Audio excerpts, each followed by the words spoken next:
All right, everybody, welcome back to Daytrypin'. I'm your host, Rudy Montijo.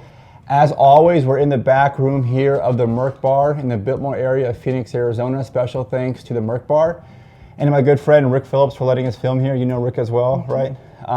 If you're ever in the place, want a cool lounge, a cool cocktail, I don't drink, but it's a cool place to come hang out in the evenings and kind of unwind. Merc Bar is where you want to be. Highly recommend it. So thank you, Rick, and thank you to the Merc Bar. Today we have, they're all special guests, but this one's a little bit, honestly personal to me, but after hearing your story, it really resonated with me about a relationship that I went through. And so we have Heather Novak here. She's also in recovery. I'm in recovery too, so we have that connection from being in the walls of Bill W. and Bill Wilson. Right. So without further ado, why don't you tell us a little bit about yourself, you know, how you kind of grew up. Okay. Yeah. Thanks for having me. Thank you for coming. Yeah, this room is really peaceful. And Heather celebrates her 40th birthday in a month, she just told me. Close. Bump it up a decade. No. But yeah, that's okay. Yeah, I'm excited to go into the second half of my life. I've lived the first 50 years have been really good. Challenging and interesting, you know, like everyone else, not without its trauma. Right. And, you know, the older that I get, the more opportunity that I want, I guess, not that I have. The more What type of opportunity? The more opportunity I have to heal. Okay. And to want to peel those layers of my onion away so that I can be a better, more authentic version of myself so that I can know her, but I also want you to know her as well, knowing me. I love how you said that. I listened to Aaron Rodgers' podcast when he did ayahuasca, and he said something that was extremely profound, was everybody just wants to be seen. And you said, definitely. You know, so you can see yourself and others can see you how you truly are. Right. So right. We'll and it's very vulnerable to do that, right? I think it takes for me, it's a lot of bravery because you're putting down all that armor. Because if I'm authentic, then it's going to expose all my scars and warts and all of the shit that comes along with that, right? Yeah. And it's not just like looking good and constantly masking up that armor of what I've learned throughout time. Which is exhausting. It's exhausting, and it's like my protective parts were always running the show, and I just didn't even know it. We were talking a little bit before the podcast started about that, and then I related it back to myself, that I'm oftentimes the last person to know really important information about myself. Where other people in my life, especially those who are close to me, could more easily point out that maybe I'm exhibiting anger, and I'm like, I have no idea I was so angry, because I don't feel like I walk into the world presenting as an angry person. You know, when you first met me, would you have said that? If I had asked you 5 No, when I first met you, there's a certain energy people have that you can kind of feel. You're one of those people that just very open and welcoming, and it was just good to be around you. And you don't find that all the time, but that was kind of the first initial feeling that I got from you. And you came to the small group that we had as well, and learned more about each other there. Which was awesome integration work that you led, so thank you for that. My pleasure, thank you for coming. I want to kind of explain what you just said here in hopes that somebody can resonate with this and create some insight. One of the goals of the podcast is to educate, create insights, people can actually ask for help and destigmatize what it looks like to be vulnerable and to ask for help, both for a man and a woman or whoever. But I'm always the last to know. So often we walk through life thinking we're presenting ourselves with a certain demeanor or stature, or we're nice or smiling, but others don't always see that, and we're the last person to know. Especially the closest people to us. Because they're the ones that don't really want to say it to us.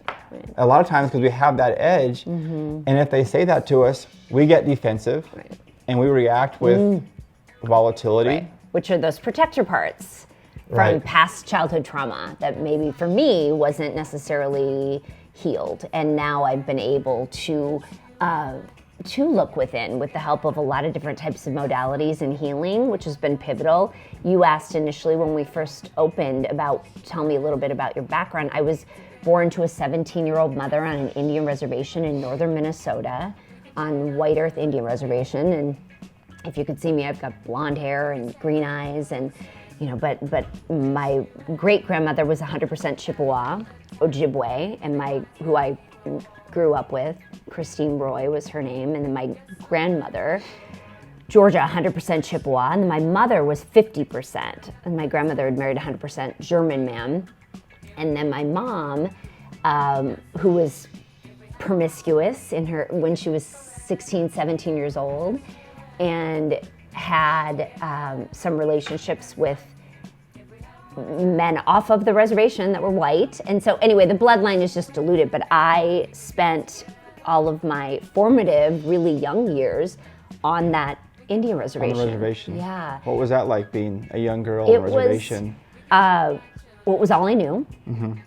And it was, I don't know if I want to call it like reverse discrimination, but I stood out because I didn't look like everybody else. Right. And my grandmother used to make us these elaborate, really beautifully handmade dresses that we would dance, my cousins and I, in the powwows. And there was a time at the reservation clinic in their hospital where if you needed commodities for food, if you needed any kind of medical attention and dentistry, anyway, it was just like the one building that they had for infrastructure for all things health. Okay. That I think I must have been, I was in second grade, and I don't doubt that what her version of the story I'm sure happened, but another older Indian girl, native girl, walked up to me. I was getting a drink at the water fountain, and she punched me, and I was knocked out cold. Because you were white? Because I was white. And she said I had looked at her snotty, which I'm sure I did. And woke up in the dentist chair, black eye, punched out. So, but other than those experiences, that was a wonderful place to grow up. There was a real spiritual connection. Yes. That my people, my relatives, all of my aunts and uncles, the family reunions were big, and the powwows were profound and what a gift at beautiful. Such a young age I know. to be exposed and to I was that. a part of it, right? It wasn't just that I was to bear witness. I was a part of it. So during those formative years, I'm so grateful for that. Now, I wasn't growing up, and in my teenage years, I was, I rebelled from all things, my family and from my knowing, and then it, with a little maturity, you kind of can come back around. Mm-hmm. So I grew up in Montijo, Minnesota, where I was born and raised by a young 17-year-old mother who wasn't ready to have a baby, and didn't want to have a baby in 1973 when Roe versus Wade was passed, but she didn't have the resources to hop in a car and drive down to Minneapolis for an abortion, which I think she should have had every right to have. I'm grateful that I'm here. But nonetheless, it was a traumatic beginning, starting in utero. Did you feel that?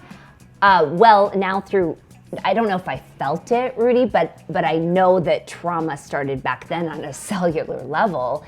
And then my earliest memories of when I was, say, 4 years old were the times where my sweet mother, who I love and I've forgiven and worked through, and I have been able to really see it from a different perspective. I don't know what her traumas were in life. Mm-hmm. I have no idea what burdens my young mother carried, but I know she passed so much of that disappointment, shame, and anger, and not wanting to have a baby down to me as a You touched fetus, on something real quick. is, and you gained this through your journey through psychedelics and ketamine, but to explain to people what you just said, because I think it's very, very important, is your mom wasn't ready. She had her own experiences, but the way you view her in that right now. So much forgiveness. So much forgiveness. And understanding that she only had the capacity to do so much. Exactly. Because of her own experiences and her own trauma. Right. And I will say, so she had me at 17. I was not wanted, and I remember my first memory at 4, her telling me that. So you said, did you remember feeling that? And obviously, I didn't in utero or as a baby and a toddler, but from my first memory, she would tell me how she hated me. I mean, I ruined. Having a child that was unwanted, me, ruined her life. And it obviously could have been managed differently, but it wasn't. This was the reality. And so she was 17 when she had me, and she died a practicing alcoholic at the age of 52. And so as I mentioned to you, I'm turning 50 in a month. And, my mom only lived 2 more years. And during that time, there was no recovery. And I witnessed so much pain that she held, so much pain. So she died at 52. And my biological father died at 48 of the disease of alcoholism. So How old were you when they passed? When my dad died, I was 26. Okay. So I was and that's when I initially quit drinking, because I wanted to do something that he simply couldn't do, and went into the program at that time, met a bunch of guys, one of them in particular, and they're all people that you know as well, but he had given me the book, Adult Children of Alcoholics, and when I read that book, it was the first inkling of understanding why I had so many behaviors that I had. You mentioned adult children of alcoholics, right. And it's called the laundry list. There's 14 traits. So for people who are watching this or listening to it, I want to just go over these so people can understand if they resonate. There are tools out there, and these are free resources. Like I tell people when I go to AA, where else can you get therapy for $1? I know, which is the contribution you put in. So we became isolated and afraid of people and authority figures. We became approval seekers and lost our identity in the process.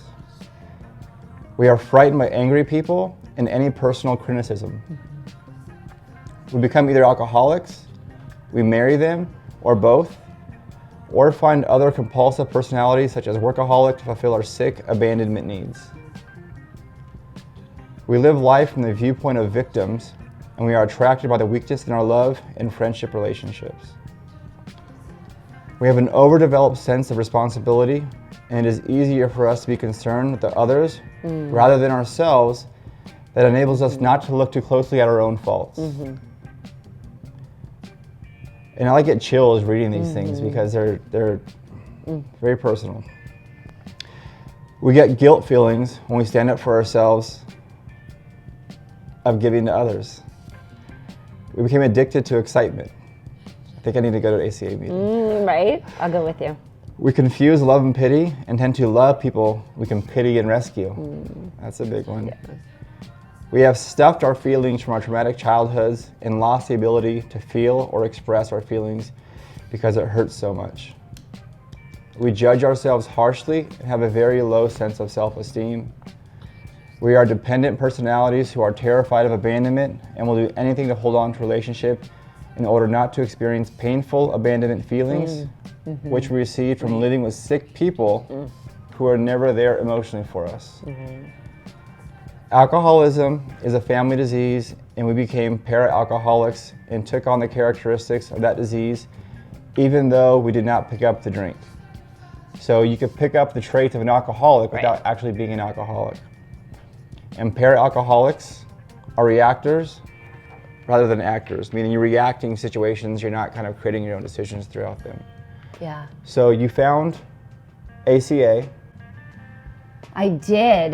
Well, I read that book, and then I started going to the meetings, and I was sober from 26 to 40 years old until I checked sobriety off the list and Done. Like running a marathon. I'm a runner.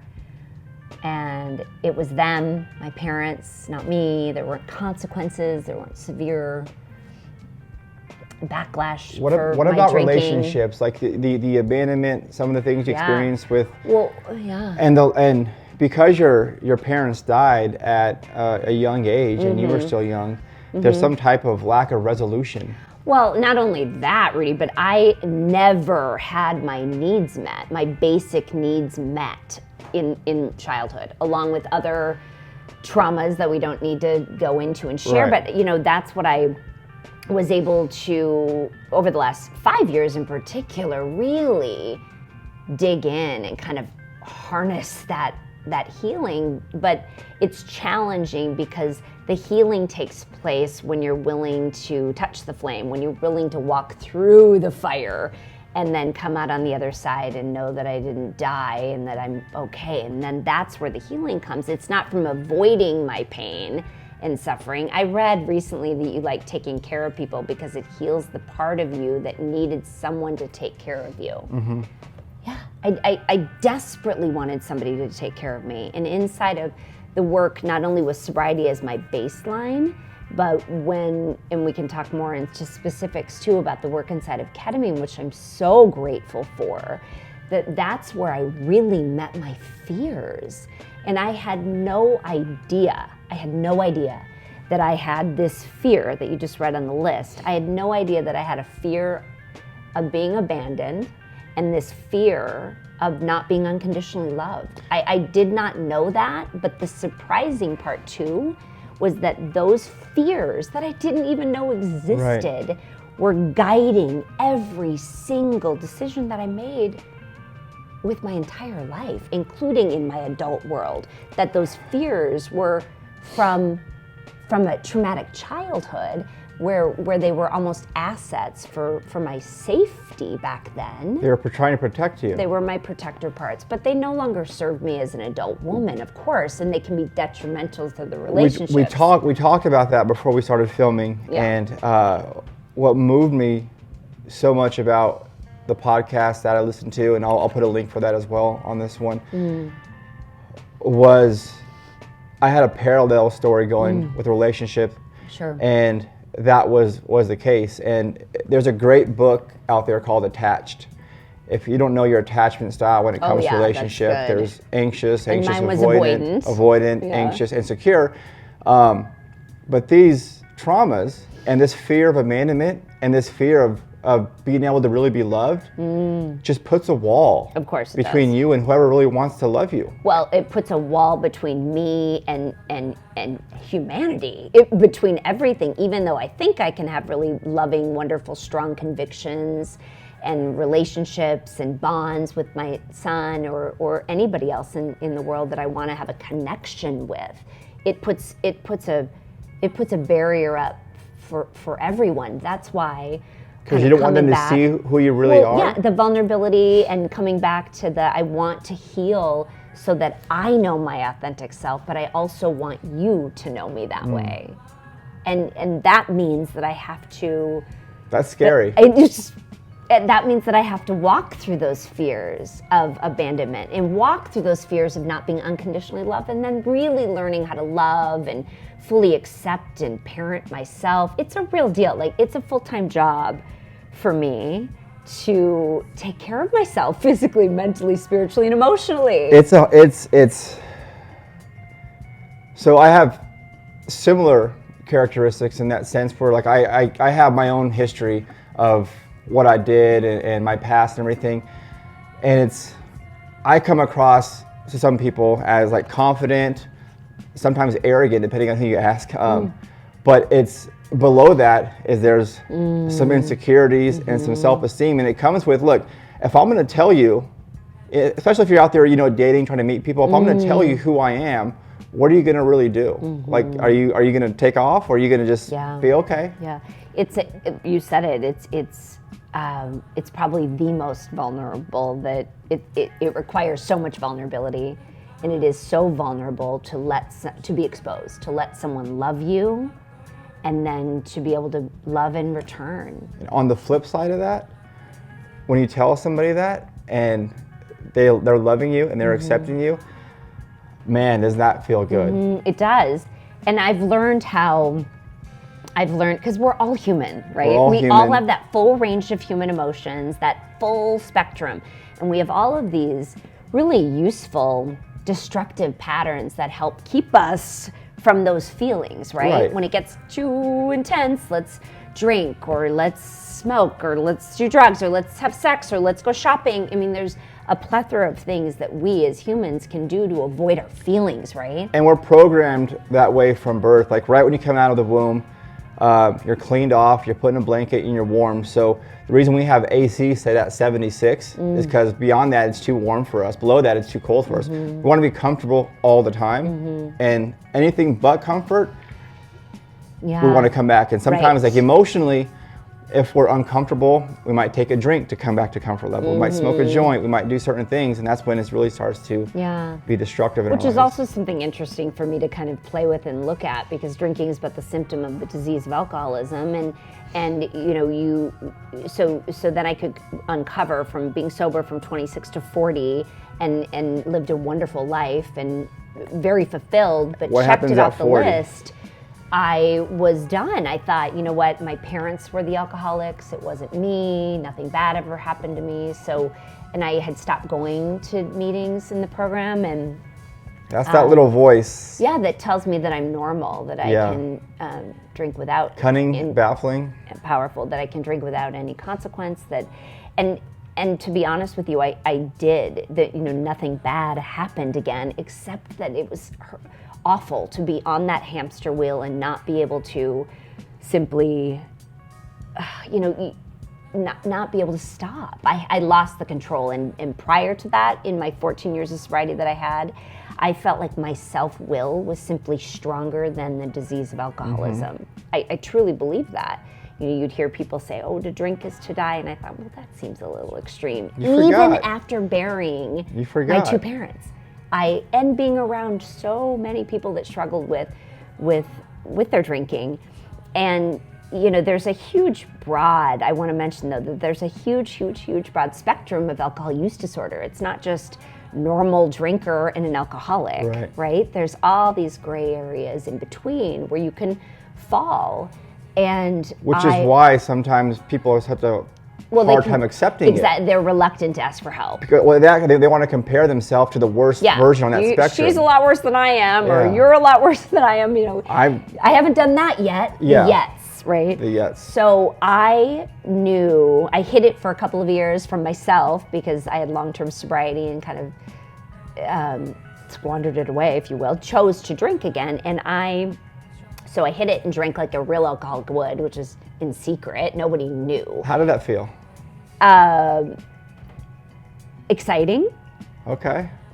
Because it's my secret, right? Oh. I know. And I wasn't expecting that. Yeah, right? You were expecting me to say like awful and full of shame. I was. And I did. There was, that's a part of it, of course, and that's why I would hide it. Was it enjoyable? But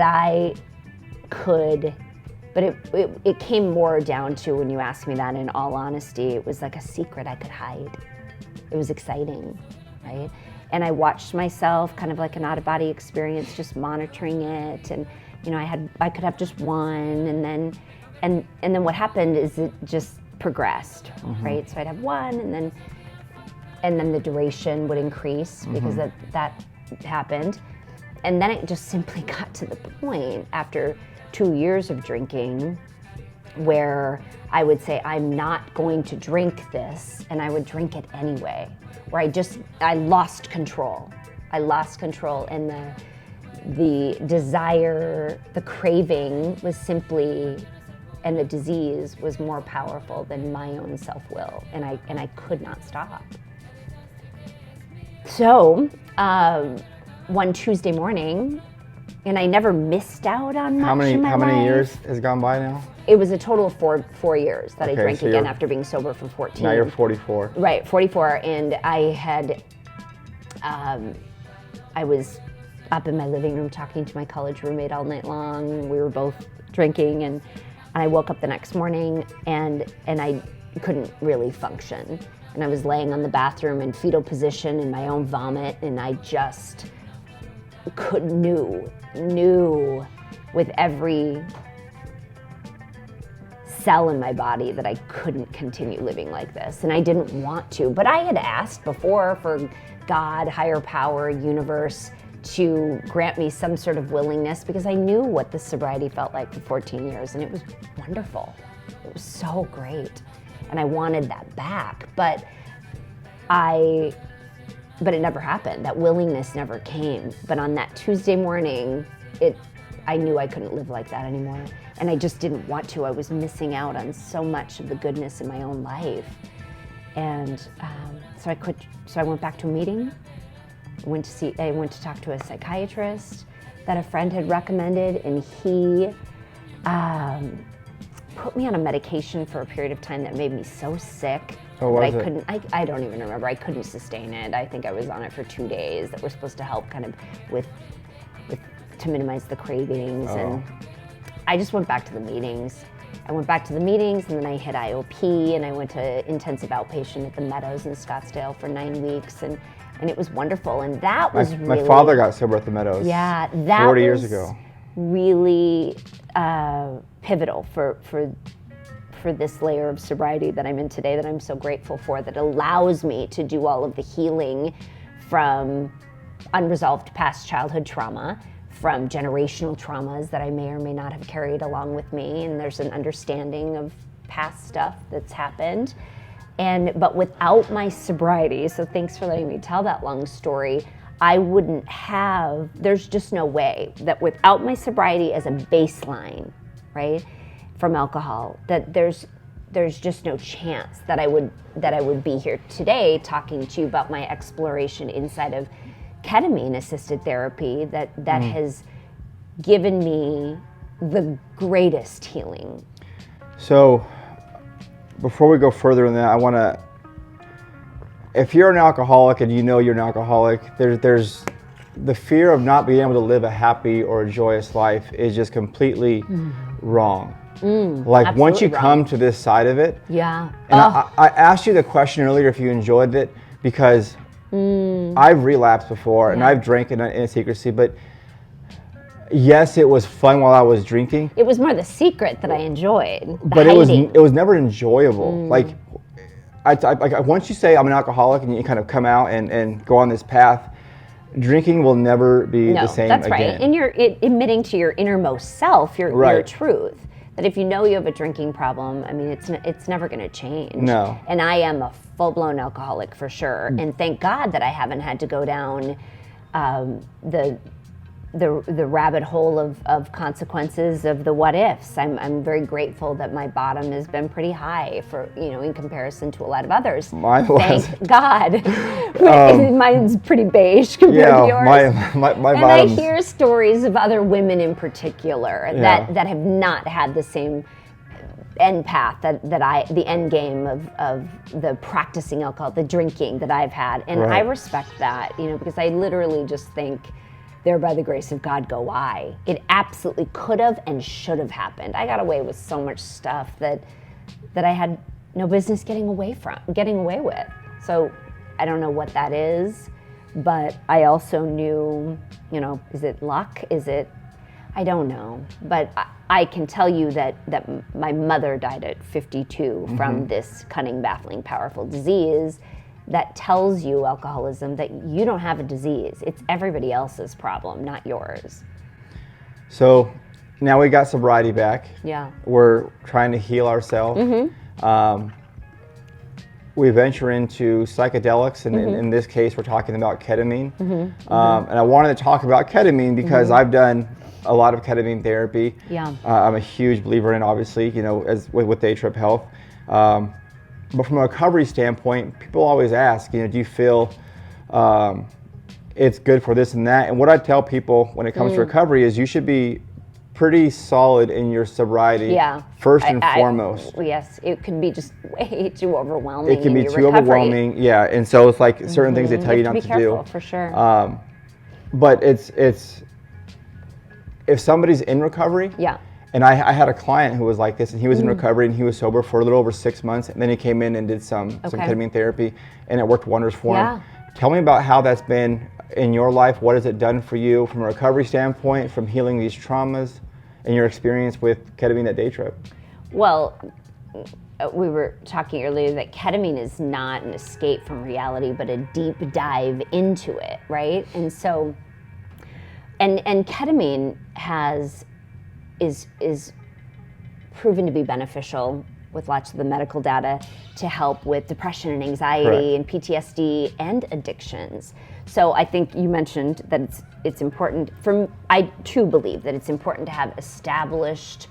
I wouldn't have been able to dive into ketamine work had I not had established sobriety from alcohol. There's just no way.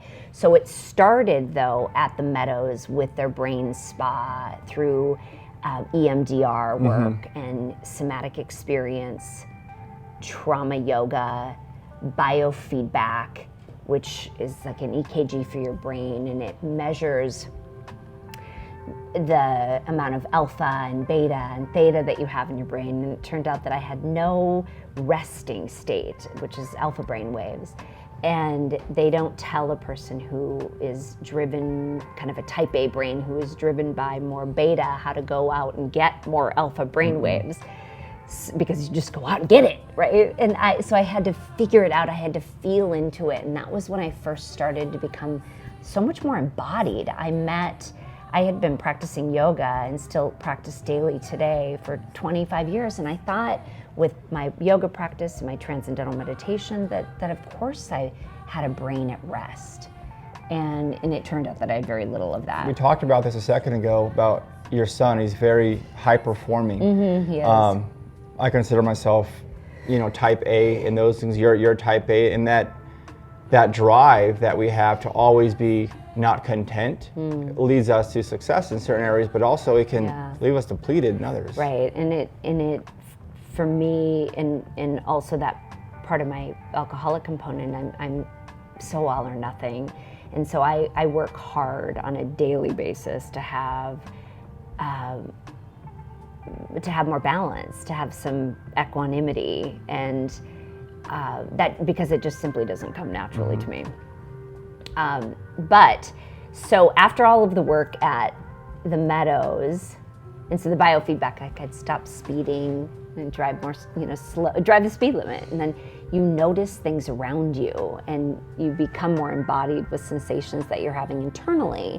So today, 5.5 years later, in recovery, what's the most important factor for me, for my own mental health, is having a stabilized nervous system. That's the most important, because we're going to have those full range of human emotions, right? So whenever I'm triggered, it's kind of an overused term these days, but when I'm activated by life, right? How long does it take me to neutralize and to come back to a neutral state? And that's my healthy, regulated nervous system. I love how you're talking about that, because for somebody who's not just in recovery, anybody. Is you have super highs and super lows. Yeah. And if you have extremes, you're manic. Right. Or you can be bipolar. But for anybody else who experiences this, you want to have those highs and those lows. That's life. It is. But you don't want to stay there. No. Not for very long, because it's dangerous. Well, the cortisol levels just are too intense, and I'm too old for that. Now I just want peace, and I want calm. You want here. And I want some serenity. Yeah. But it's easy to say that. Then you have to implement it and really feel it. And so it's taken a lot of work with different modalities that have really tapped me into my own internal knowing, which is and then I can calm my nervous system within. And what you're starting to talk about is emotional regulation. Emotional maturity too. Emotional maturity as well. So if you're an adult child of an alcoholic, that doesn't necessarily always come all that intuitively, as you read the laundry list before. Yeah, one of my therapists, he used to say, we react in 3 different ways: as an adult, an adolescent, or a child. So with ketamine, coming back to that, Yes. which I respect so much. Wow, it's been an incredible medicinal tool for me to use inside of a safe container with set and setting and professionals around that. that it has, I lost my train of thought. Oh, the ketamine, you know, what the psychedelic medicine space does is that it's, how do I want to say it? I just lost my train of thought. Neurotransmitters are, what is that called? The neural pathways, yeah, the neurogenesis. Thank you. You can edit that out, right? Yeah, you can edit that out. So, but with ketamine, exploring the neural pathways, that I've always described them as my superhighways. So we're in Phoenix right now, so it's like Camelback Road and Scottsdale Road. Those neural pathways in my brain, why I am the way that I am, are so well worn. And I'm reactionary in the, you know, when I'm activated by something, or when I'm on the other spectrum of that, the joy of life, like those pathways are so worn. Right. Okay, they're my go-to of what I always drive on. And then inside that ketamine medicine space, or ketamine-assisted therapy, I was able to uncover, which I didn't know that any of this was going to happen. All of these gravel roads in my brain, it's my Minnesota terminology, but all of the gravel roads inside of my brain were exposed. So now there's all of these beautiful side paths, and I love alleyways anyway. It's just something I love to do. Walk down an alleyway or ride my bike in an alley. I love that. But there are gravel roads that opened up from those well-worn neural pathways, okay? Okay. So you have the gravel roads, and then, you know, when I'm activated by something that just happens on a normal Thursday, my brain, because of the use inside of ketamine, there are roadblocks that are put on to that dominating neural pathway, right. Camelback. Now I can choose, because I'm a 49-year-old woman, to just ram my car, my person, my words, my behaviors right through those blocks that ketamine is exposed, or I can stop and pause while agitated. So it gave you the choice. Yeah, and I can halt when I'm hungry, angry, lonely, or tired. I could really implement all of those tools, because I would just see myself so rapidly, and I would hit a roadblock, and then I could see over here and it would surprise me at times, but I would just simply react differently, because I was off on this road less traveled, or maybe a neural pathway that I'd never been on before, but I would behave and react differently than I would prior. So it's been profound healing inside of the ketamine medicine space. You painted an amazing picture. I just want to recap it for everybody. But that's essentially exactly what ketamine does. It does a lot of different things, but in this case, feel it. Yeah. Like the emotional regulation piece and not just for somebody who is in recovery, for somebody who struggles with anger, someone who maybe has like some domestic violence charges, and they have these traumas that they're reacting to. Ketamine lowers that wall to overcome that adversity. So it gives you a chance to pause and make a different decision. And the more times you pause and make the right decision, time and time again, that's when transformation happens. And that's when your Camelback and Scottsdale Road or your normal reaction is a positive and productive one. Exactly. And that's so important. Profound. Why the work, the post-integration, just doing ketamine by itself is not going to do anything. No. It'll do a little bit right away, but afterwards, to create that self-awareness. Yeah, you can go back to your same old behaviors. And go, wait a minute, then it's not a miracle. No, I'm going to be better. I'm going to change the way that I am overnight. It's not that at all. It takes a lot of work, but the beauty of it, which I did not know or expect, is that it's so gently just hand delivered right to me, myself. I am. So I can see the character defects. I can feel, the reactions that used to be so dominant, that were kind of the protector parts. And I can choose to either put that down or simply just say, oh, I'm safe, I got this, no problem, I can make a different choice. That natural reaction you talked about, like from the protector, it allows people to separate fear from facts, emotion from logic. So when something happens to them, they can actually say, okay, am I really in danger here, or is this my trauma talking? Because this doesn't really seem to be a dangerous situation here. Let me react differently. Yeah. So what would you say to somebody who's struggling with these things? And you don't have to be in recovery, but just all of these traumas that are fearful of going down there. You mentioned it earlier. What was the quote you had said about not being an escape? Oh, ketamine is not an escape from reality, but a deep dive into it. So that's into reality. A deep dive into reality. It's alcohol, marijuana, pills. These are numbing something. These are escaping. Psychedelics, we're trying to educate because it takes a lot of courage because you're going into something. It does take a lot of courage. And a lot of people are so afraid of what they may encounter inside their own brain. The reason people don't go to therapy, in my opinion, is because they don't want to face these things. A lot of them know about it and they just don't want to do anything about it, which is fine. But in my experience, you can correct me if I'm wrong, people are scared to do psychedelics or ketamine in this case because they've seen people throwing up on ayahuasca or going down these dark tunnels. In my experience, and from the opinions or the testimonials we have from clients, is ketamine has a way of reshaping these events in a very soft, loving, open-hearted way. So these things that we're so scared of, they're not that fearful, and they're more easily to be adjusted and processed. Yeah, and that's what I found to be my experience with ketamine as well. And what I meant by, the messages and lessons they're delivered so soft. Delivered so soft. Yeah. And again, I can plow right through the roadblock, my metaphorical roadblock of my well-worn neurotransmitters, and still behave and act in the ways that I have previously, but it just doesn't feel right on the level that I'm now very acutely aware of with my nervous system, because I want more peace. That's super profound, because I think what you just explained is true transformation. And it's like the 12 steps. Once you start living by those things and you do something that's not morally right, you know your morals, you know what's right or wrong. When you do something that's not in alignment with that, it just doesn't feel right. And that's what we talk about, like energy and being around certain people, like it just didn't feel right. And so you find somebody, or you find a situation, or you find your own decisions that feel right to you. Man, that's a beautiful place to be. Right, and your vibe attracts your tribe, I think. Your vibe attracts David the tribe. Romanelli always says. And I love Romanelli. I know, your vibe attracts the tribe. Favorites.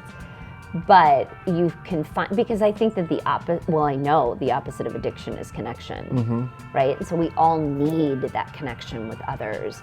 And so when you're around, you're talking about the energy and how you feel around certain people, and do you feel safe? Do you, coming back to when we started, do you feel seen?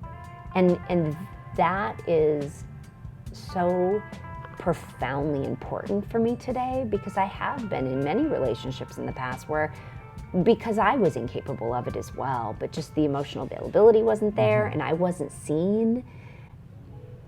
And today I choose relationships where I'm safe, where I feel so safe to explore, to heal, to go more, to inside the depths of my psyche. That's where the good stuff is. Oh, it really is. It really is. And I, have, like you, I'm here to say that I've always emerged on the other side with a better understanding of myself, but a healed version. So it's ongoing. It's never ending. It's never ending. But it gets better and better and better. And you attract people that are on that same path. And we talked about this a second ago, and I don't want to use it in a negative context, but the spot it, you got it saying. So if I see somebody has a certain behavior, maybe he's whatever, if I acknowledge that in them, that means I have it too. When you get to a certain point, it's not necessarily like that. It's like, well, I acknowledge that because I was like that and I can relate to it, but I'm not that way anymore. Right. And we are all the same. Right. We all have the ability to feel that full range of human emotion and to act out in many different ways. And So yeah, you want to, today, I definitely want to mirror behaviors that reflect the type of woman that I want to be today at almost 50 years old. So, and that's a healthier version than I was at 40. The opposite is true though too, because if you're not doing the work, you're finding yourself with the same cast of characters who are doing maybe not so positive things in their life. Like everyone's life is their own, but if you want certain things and you're not aligning your actions with what you actually want, you'll never get there, one. But if you're not doing this work too, you're going to keep gravitating towards what your comfort is, right, which is people that are similar to that. So you asked, what would you tell people? And it is hard work. It's hard work and it's heart work, right? And I can understand why. Quite the poet today. Right. I can understand though why a lot of people, it's not, I don't know if it's a choice, but they are unable to get better because that all of the fears, the fear of not being unconditionally loved, the fear of being abandoned, whatever your fear is, those limitations that are really just illusions. They're not even real because of course you're unconditionally loving and you deserve to be. And people will betray you and abandon you and everything else in between because we're all light and dark. But it doesn't make us who we are at the core of our being at all. No, and you said it right now, is we pretty much respond with two primal emotions, which is love or fear. And if you love something, if you love somebody, you react in a certain way. And when you're scared of losing somebody or something, you react in another way, which is all those things we just talked about. Which is when you acknowledge that and can trace things back to the root of something, it really comes down to those two. But it takes a lot of work. It takes a lot of work. It does. And you don't know what you don't know. You can't smell your own breath. Right. Isn't that crazy? So when I first, in some work inside of Ketamine, realized that I was so angry, some other people in my life said, well, of course, no kidding, we understand. But I didn't experience myself as I didn't feel like I presented myself as a very angry person. So I wasn't in touch at all with my anger, with my rage that I felt inside. And what I've learned now, after a fair amount of work, is that, that anger, of course, is a superficial emotion. And what's really underneath all of that, and that's the fear. That's the fear. And, and so when those illusions of the fear rise up again, then I can understand, because I've done a lot of work to ease some of or undo even some of those past traumas that were done to me in my childhood, that I can calm those protector parts that want to flare up. We'll let them know that they're okay. Yeah, We're not that little girl anymore. No, we're not. I've enjoyed this Thanks. Immensely. This is Me so too. cool. Yeah. Is there anything else you want to say to anybody before we wrap up? Do the inner work. Do the work. Grow. No downsides to it. There's zero downsides. Yeah, zero. The only two things, there are three things that I think that have no downsides in my life. And that's sobriety from alcohol. It's hard work, but there's no downsides. I mean, thank God I am sober from alcohol. I'm really grateful for that, because I knew how hard it was to quit. And then being Sam's mom, no downsides. Not always easy, but zero downsides. I love him so much. And the more inner work and healing that I do, I can just see it. It transforms him, because we can heal previous generations. I don't know, as I mentioned, I don't know what my mother's own human struggles and traumas were. Right. But because I'm here willing to do the work, you can go back and kind of rectify some of that. There's so much healing, and I do see her as such a brave and wonderful and loving human, even though I didn't get that back then. There's just a different level of understanding, and then with that allowed me to soften so much and love myself more, and then to be able to parent Sam so radically different, show up and be present for him. And it does heal him in so many ways, because he doesn't need to carry that garbage if I'm gonna remain sick here. An emotional legacy. Yeah. And then the third is that healing. is being willing to say yes with a full yes, a full body yes. To not be afraid to look within and trudge up what needs to be looked at, because I know that the healing comes from walking through the fire.